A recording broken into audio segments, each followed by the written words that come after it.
Kerugian jiwa bersyukur tidak ada. Kita bersyukur nggak ada jiwa yang melayang. Paling kalau rugi itu secara elektabilitas ya. Ini seperti tanda bakal makin melorot hasil survei bulan depan.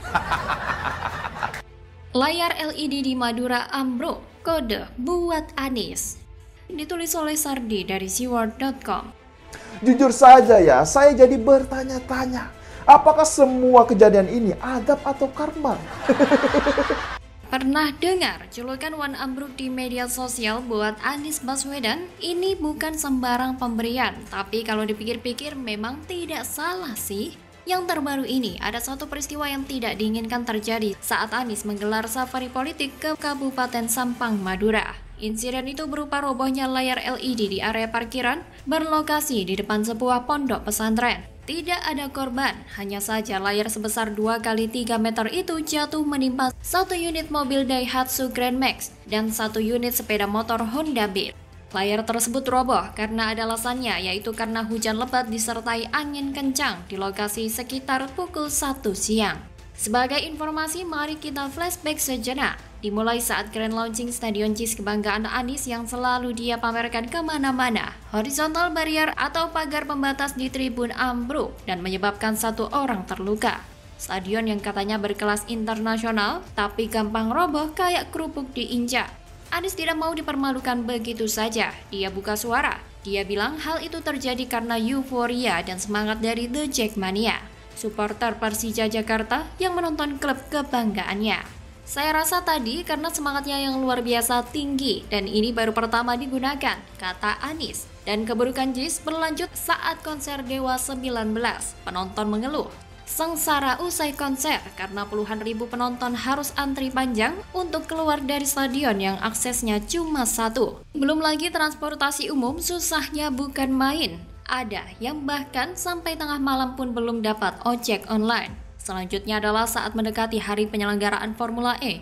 Atap grandstand Formula E roboh akibat diterjang angin kencang dan hujan deras. Untung saja tidak roboh saat ada penonton. Bisa-bisa bakal jadi sorotan memalukan.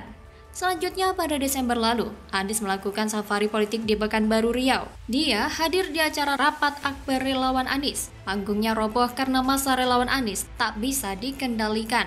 Panggung overload karena pendukung berebut naik panggung untuk menyalami Anies. Selanjutnya, saat Anies naik delman dalam rangka deklarasi bakal capres bersama PKS, kejadian itu terjadi ketika Anies menaiki delman dari Buperta, Ragunan menuju kantor DPP PKS di TB Simatupang. Anies awalnya bersama Ketua DPW PKS Hoirudin duduk bersebelahan di kursi belakang. Entah kenapa, Anies pindah tempat duduk di bangku depan sebelah kusir kuda. Saat mau berangkat, kuda itu rupanya diam dan tak mau bergerak. Tak lama setelah itu, kuda malah berjalan mundur dan hampir menabrak pembatas jalan. Kudanya ngamuk. Mungkin ogah dinaiki oleh Anies. Mungkin kudanya tahu kalau Anies ini tidak layak menungganginya. Dan akhirnya layar LED di Madura juga ikutan roboh. Apakah ini pertanda alam? Bisa jadi, dan semoga benar terjadi. Anies bakal ambruk karena sejak diusung sebagai baca pres oleh Nasdem, gayanya makin lama makin tinggi, seolah merasa sudah paling hebat dan benar. Yang ambruk-ambruk ini bukan cuma sekali dua kali, tapi sudah berulang kali. Seperti yang saya jelaskan di atas. Ini mungkin kode bahwa alam tidak menyukai Anies. Hahaha. Bukankah ini cocok logi? Iya sih, tapi sesekali main cocok logi kan boleh-boleh saja. Lagi pula pendukung Anies juga suka memakai ilmu cocok logi, padahal lebih tidak masuk akal. Setidaknya julukan Wan ambruk ini ada latar belakang dan alasannya. Ada banyak bukti dan contoh, bukan asal ngarang dan nyinyir. Pagar tribun JIS, atap grandstand Formula E, panggung acara di Pekanbaru, kuda delman ngamuk maju mundur, dan layar LED. Ini yang saya tahu sejauh ini. Kalau ada yang lain, tuliskan di bagian komentar, biar orang-orang pada tahu Anies itu kemungkinan besar ditakdirkan sebagai orang yang akan ambruk di akhir. Sekarang ini bolehlah dia bicara setinggi langit, menata kata mengibuli masyarakat. Pada akhirnya Anies akan ambruk oleh sikapnya sendiri. Silahkan tebak, next apa lagi yang bakal ambruk? Sudah banyak yang terkait Anies yang ambruk. Mari kita tunggu kode alam berikutnya. Bagaimana menurut Anda?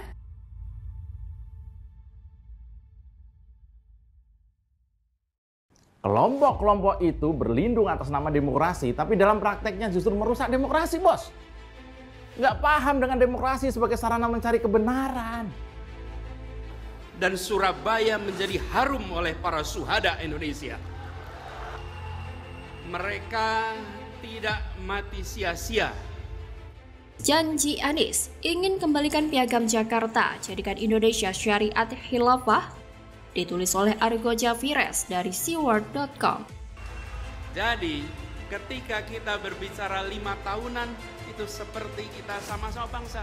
Tiap 5 tahun sekali kita berhenti menengok ke belakang. Republik ini didirikan pertama kali untuk apa?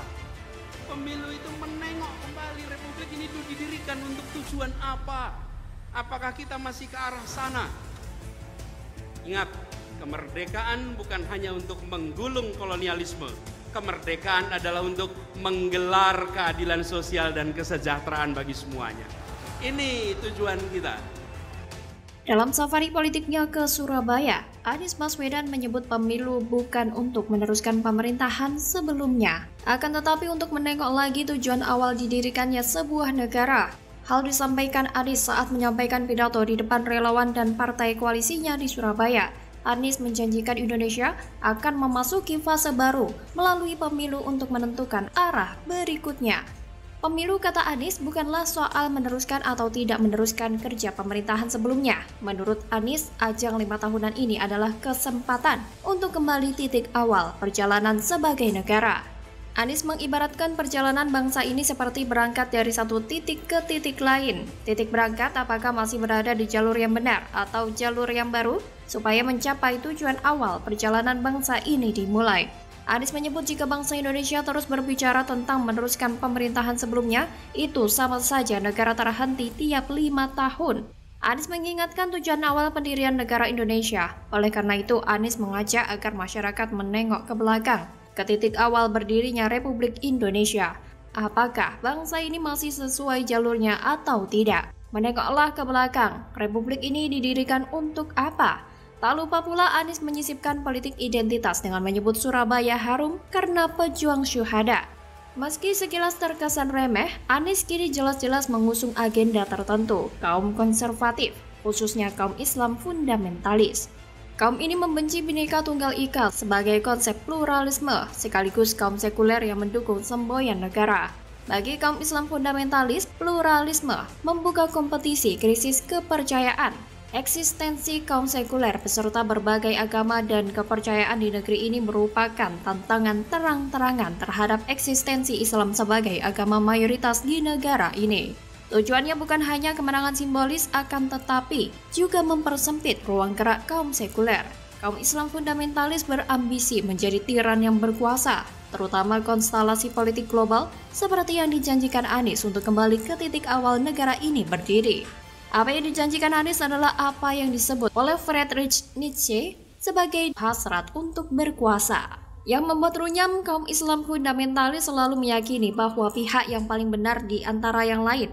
Kaum fundamentalis meyakini bahwa keberagaman agama adalah penghalang utama, karena mereka bukan status mayoritas untuk menguasai negara ini. Dalam proses interpretasi terhadap nilai agama, sangat tidak mustahil terjadi tendensi-tendensi politik identitas yang selalu digaungkan Anies sebagai ciri khas perjalanan politiknya selama ini. Ini jadi problematis jika digoreng Anies demi hasratnya untuk menjadi presiden. Anies lihai memanfaatkan upaya memunculkan kembali gerakan formalisasi agama, yaitu usaha agar suatu nilai agama tertentu dijadikan sebagai hukum positif yang mengikat semua kalangan.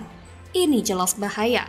Janji Anies yang tersirat itu tentu saja berbahaya bagi eksistensi dan kedaulatan bangsa dan negara. Sebagai dampak konsesi formalisasi agama dengan dalih kemajuan peradaban manusia Indonesia yang seutuhnya. Dari sini sebenarnya tidak sulit membaca apa yang menjadi tujuan utama Anies untuk kembali ke titik awal bangsa ini berdiri.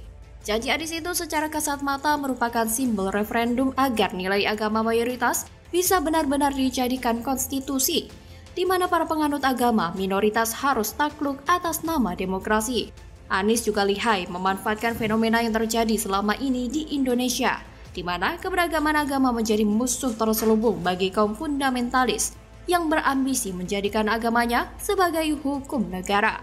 Anies paham betul bahwa agama adalah alat potensial untuk menerapkan taktik divide et impera. Sejarah mencatat, Anies telah berhasil menggunakan isu ini untuk memenangkan Pilkada DKI Jakarta 2017 yang lalu. Semua itu dilakukan agar bangsa yang besar ini kehabisan energi, sehingga peluang kemenangan bisa diraihnya dengan mudah di depan mata. Seperti yang dijanjikan Anies terkait tujuan awal bangsa ini berdiri setelah kemerdekaan, tentu saja dalam interpretasi umum secara global adalah Piagam Jakarta. Piagam Jakarta adalah kewajiban menjalankan syariat Islam bagi pemeluk-pemeluknya dengan tidak mengakomodir pemeluk agama lain di luar Islam. Sebab tujuan awal saat berdirinya bangsa ini adanya ambisi dominasi yang muncul dalam pola berpikir kelompok Islamis saat merumuskan konsep negara Indonesia. Saat itu sebagian besar golongan Islam agamis bersikeras agar Indonesia harus menjadi negara agama berdasarkan syariat Islam. Mereka memaksakan kehendak bahwa seluruh rakyat Indonesia wajib menjalankan syariat Islam serta memaksakan konstitusi negara bahwa agama negara adalah agama Islam. Dan hanya orang Islam yang boleh jadi presiden. Di luar itu tidak boleh.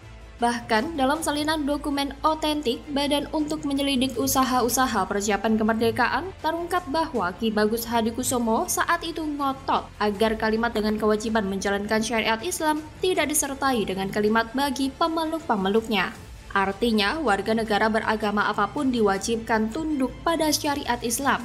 Apa yang dijanjikan Anies tentu saja berbahaya bagi keberlangsungan bangsa dan negara. Surya Paloh harus bertanggung jawab atas apa yang menjadi tujuan Anies, termasuk Prabowo Subianto yang telah membuka jalan bagi Anies dengan menjadikannya Gubernur DKI Jakarta. Sehingga kini Anies punya kesempatan yang terbuka lebar untuk merubah ideologi bangsa dengan mengembalikan ke titik awal bangsa ini berdiri. Kura-kura begitu. Bagaimana kalau menurut Anda?